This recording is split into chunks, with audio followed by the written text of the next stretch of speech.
Hey guys, this is Honda Lover 7. Thanks for watching. This video is about my wishes for 2020.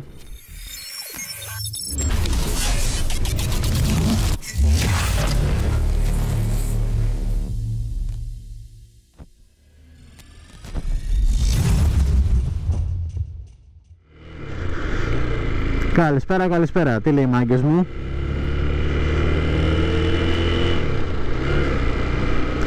Έχει πάρα πολύ κρύο.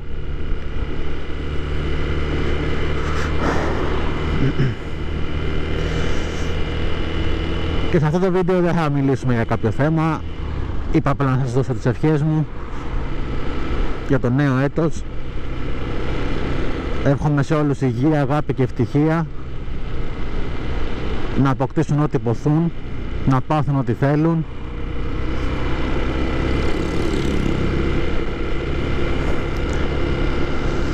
να μας πάνε όλα δεξιά. Και κάτι έτσι λίγο πιο γενικό, θα μου πείτε είναι πολύ κλισέ, αλλά εγώ θα το πω γιατί είναι κάτι το οποίο το πιστεύω. Εύχομαι να σταματήσουν αυτοί οι πόλεμοι που γίνονται,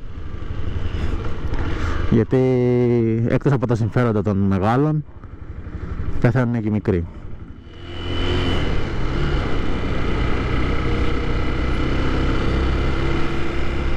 Ωραία, πολλά λοιπόν, ευτυχισμένος ο νέος χρόνος. Καλά μυαλά στους πιο μικρούς, ακόμα και σε μεγάλους που χρειάζονται αυτή την ευχή. Εμείς οι μοτοσυκλετιστές είμαστε πάντα όρθιοι και υγιείς, όπως και όλος ο κόσμος φυσικά.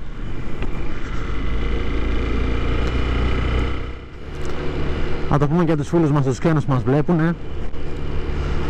Hey guys, this is Honda Lover 7. Thanks for watching. This video is about my wishes for 2020 for you. So I wish you a happy new year with a lot of health and joy, of course peace and security. May all my wishes come true for you and for us. And till next time, I guess, take care.